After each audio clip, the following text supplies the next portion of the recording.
നമ്മുടെ കമൻറ്റ് ബോക്സിൽ ഏതാനും ചില ചോദ്യങ്ങളുണ്ട്. ഞാൻ അതിനെ ഒന്നിച്ച് ചില വീഡിയോ ആക്കി പറഞ്ഞാൽ ഒന്ന് വിശദീകരിക്കാമല്ലോ. അതല്ലാതെ ഒരു വാക്ക് മാത്രം കമൻറ്റുകൾക്ക് മറുപടി പറഞ്ഞ് എവിടെ എത്തൂല. അതുകൊണ്ട് ഇനിയുള്ള കുറേ വീഡിയോകളിൽ നിങ്ങൾക്കിതൊക്കെ കാണാം. ഒന്നാമതായിട്ട് ഒരാൾ ചോദിച്ചിരിക്കുന്ന ചോദ്യം ഇതാണ്. മാഷാ അല്ലാഹ് മയഹ്താജ് എന്നൊരു വീഡിയോ ചെയ്തിരുന്നു. അത് ഫുഡിനെ കുറിച്ച് ഇങ്ങനെ പറഞ്ഞു വന്നിട്ട് ഫുഡിനെ കുറിച്ച് മാത്രമാണോ അങ്ങനെ പറയുക, അതിൻ്റെ ഒരു കൃത്യത പറഞ്ഞു തരുമോ എന്നാണ് പറയുന്നത്. ചോദിക്കുന്നത് മാഷാ അല്ലാഹ് മയഹ്താജ് എന്നതുകൊണ്ട് അടിപൊളിയാണ് എന്നാണ് ഉദ്ദേശിക്കുന്നത്. അടിപൊളി ഫുഡ് എന്ന് തന്നെയാണോ ഉദ്ദേശിക്കുന്നത്? അടിപൊളി വീഡിയോ ആണ് എന്ന് പറയാൻ എന്താ പറയേണ്ടത്? ഓക്കെ, നിങ്ങൾ മനസ്സിലാക്കേണ്ട ഒരു കാര്യം, അടിപൊളി എന്നതിൻ്റെ കറക്റ്റ് മീനിങ് എന്താണത്? പൊളിഞ്ഞു പോയി എന്നാണല്ലോ.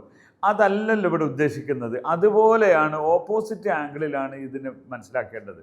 മയഹ്താജ് എന്നാൽ അതിൻ്റെ അർത്ഥം ആവശ്യമില്ല എന്നാണ്. അതല്ല ഇവിടെ ഉദ്ദേശിക്കുന്നത്.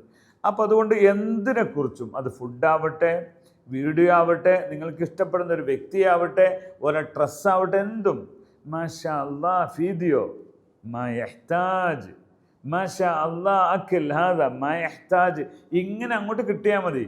ഇവിടെ ഒരു കാര്യം, മയഹ്താജ് എന്ന് മാത്രം പറഞ്ഞാൽ ഒരു പക്ഷേ ആ എക്സ്പ്രഷനൊന്നും ഇല്ലാതെ വെറും എഴുത്തിലൂടെ പറഞ്ഞാൽ എന്താ സംഭവിക്കില്ല അറിയോ? ആവശ്യമില്ല, ഫുഡ് ആവശ്യമില്ല എന്നാണ് വരിക, വീഡിയോ ആവശ്യമില്ല എന്നാണ് വരിക. മനസ്സിലായോ?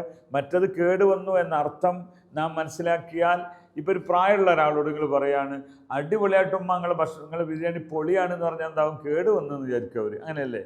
അപ്പം അതുകൊണ്ട് തന്നെ ഇവിടെ ആ ആംഗിളിൽ പറയുമ്പോൾ അതിൻ്റെ ചില എന്താണ് പറയുക, ചേരുവകൾ ചേർക്കണം. അതെന്താണ്? മാഷാ അല്ലാഹ് അഖിൽ മുംതാസ്, മാഷാ അല്ലാഹ്. അപ്പോൾ ഒരു മുംതാസ് അവിടെ വന്നു, മാഷാ അല്ലാഹ് വന്നു, എന്നിട്ട് വേണമെങ്കിൽ മയഹ്താജ് പറയാം. അപ്പോഴാണ് അതിൻ്റെ ഗുണം കിട്ടുള്ളൂ. ഓക്കെ, അതും അറിയുന്നവരെ ഇത് പറയാവൂ. മാത്രമല്ല, അതിൻ്റെ കൃത്യത അറിയാത്തവർ പറഞ്ഞാലുള്ള പ്രശ്നം അതിൻ്റെ യഥാർത്ഥ ആംഗിളിൽ നിന്ന് അത് മാറിപ്പോകാൻ സാധ്യതയുണ്ട്. അവിടെ അല്ലെങ്കിൽ ഇത് മുംതാസ് അഖിൽ മാഷാ അല്ലാഹ് മുംതാസ്, മാഫി കലാം എന്ന് പറയവർ. മാഫി കലാം എന്ന് പറയണ്ടെന്നോ, അതിൽ പറയാനില്ലെന്ന്, മാഫി കലാം, ഓ മാഷാ അല്ലാഹ് മാഫി, അങ്ങനെയും പറയും. മാഫി കലാം എന്ന് പറഞ്ഞാൽ പറയാൻ വാക്കുകളില്ല എന്നാണ് പറഞ്ഞതിൻ്റെ അർത്ഥം. ഓക്കെ, അപ്പോൾ ഇതാണ് ഒരു സംസാരത്തിൻ്റെ ശൈലി എന്ന് ആ ചോദ്യം ചോദിച്ച ആളോട് പറയുകയാണ്. അപ്പോൾ എന്തായിരുന്നാലും ഇത്തരം ശൈലികൾ നിങ്ങൾക്ക് അറബിക് യൂണി എന്ന് കൃത്യമായും പഠിക്കാൻ പറ്റും. അതിന് നമ്മുടെ കോഴ്സ് ഉണ്ട്, അതിലൊക്കെ ജോയിൻ ചെയ്യാവുന്നതാണ്. അസ്സലാമു അലൈക്കും.